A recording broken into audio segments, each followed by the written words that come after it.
I'm Ashley Dvorkin for Fox 411. As eager Star Wars fans await the 7th installment, we bring you our Fox 411 big screen on Star Wars The Force Awakens with movie reviewer Justin Craig.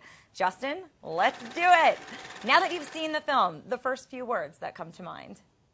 I can't wait to see it again. That's fantastic. The first thing that comes to my mind. Yes, that's fantastic. Okay, so let's get into it. I know top secret, no spoilers, all of that, but what can you tell us about what you think about the way that they continue this story, this chapter of the series? I'm going to tell you every single thing that happened in this movie right now in 30 seconds. Right. Okay. So it takes place 30 years after Return of the Jedi, and the Empire has been destroyed, which we saw at the end of Return of the Jedi, but this new sect rises up called the First Order, and they are these devoted followers of Darth Vader, and they want to, again, destroy the Republic and, kind of go back to how it was in Empire Strikes Back. Just go after the Republic, wipe them out, annihilate them. And the leader of them is this mysterious guy named Supreme Leader Snoke, and he's a CGI character, and he's voiced by Andy Serkis. And his protege is Kylo Ren, who's played by Adam Driver. Okay. And they are after, this is the only, it's not really a spoiler, but it's the plot of the movie. It's what it's all about. Then. Okay. Everybody is looking for Luke Skywalker. Because okay. He's been missing. Nobody can find him. Nobody can find him in the trailers or in the movie posters, and nobody can find him in the movie either. So they're all looking for Luke, and they send out this big search. The Resistance is looking for him as well, and they send out this big search, and it all lands in the lap of this one unassuming young woman named Rey, sorry, and she's on this desert planet, and she's a scavenger, and she gets sucked into this whole thing, almost kind of like how Luke Skywalker inadvertently got sucked into this whole drama back in Star Wars in 1977. Now, Rey is played by Daisy Ridley, right. And as you mentioned, a few of the actors, because when they were announced, we were guessing who's playing who and what. So now that we know, who stood out to you in this film? Who's like the standout, breakout star of this film? Well, absolutely, Daisy Ridley's a standout. She's the main character. This is her movie. This is the first time we have, in the movies, I know in the Star Wars universe there's been strong female heroes before, but in these movies, she's it. She rules this movie, and she's like the answer to everything that's been missing in the Star Wars movies, female-wise, up until this point. And of course, it's John Boyega who plays this disillusioned stormtrooper who joins her crusade to find Luke, and along the way they team up with Han Solo and Chewbacca, and so those two, John Boyega and Daisy Ridley, the young stars of this movie, they have this wonderful chemistry, and this movie would totally be horrible if they didn't have that chemistry, but they nail it, and they're so great together, especially Daisy Ridley.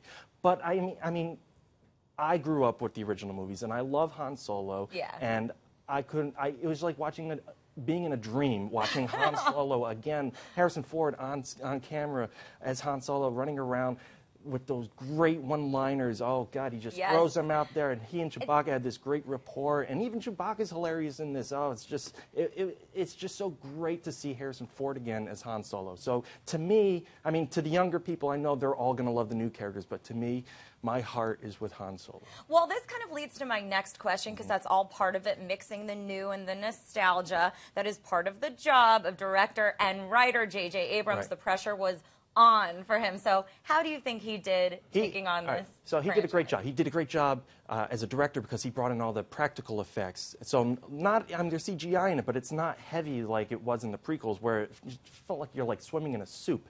And here, it's just like they have real sets. They're in the desert. Things are blowing up, and you just feel like you're in the story with the characters. Okay, but it's also written by Lawrence Kasdan, who wrote Empire Strikes Back and Return of the Jedi and Raiders of the Lost Ark. So he knows what he's doing. He was there in the beginning. So bringing him back, he really, I think, brought this full circle, and I think made it just as good as those first two Star Wars films, Star Wars and Empire Strikes Back. So this fits so nicely into that original trilogy, and it completely erases that bad aftertaste of the prequels, I think. Yes, that a lot of loyal fans are talking about. But so we know that there have been more installments announced. Right. Do you feel this is a good way to kickstart the franchise back up? Yeah, so this brings it into a new generation, and there's,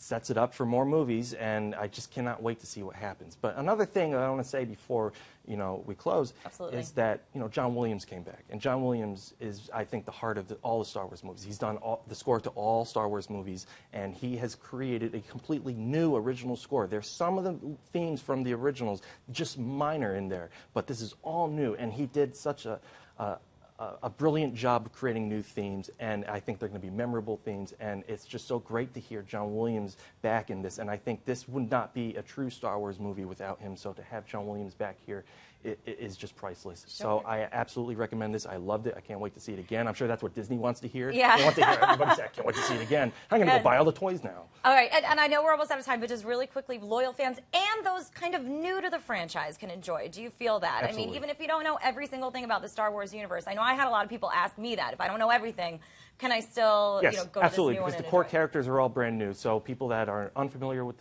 the franchise, they can start right with these people, and they'll pick up what's going on or what's happened previously along the way. Great. Well, thank you, Justin. And that's just a little bit because Justin's full review is on fox411.com. Definitely go and check that out. You can also find much more Star Wars news on Fox 411, including our cast interviews. Comment and tweet us at Fox411. Let us know your thoughts on all things Star Wars. Thanks for joining us. I'm Ashley Dvorkin.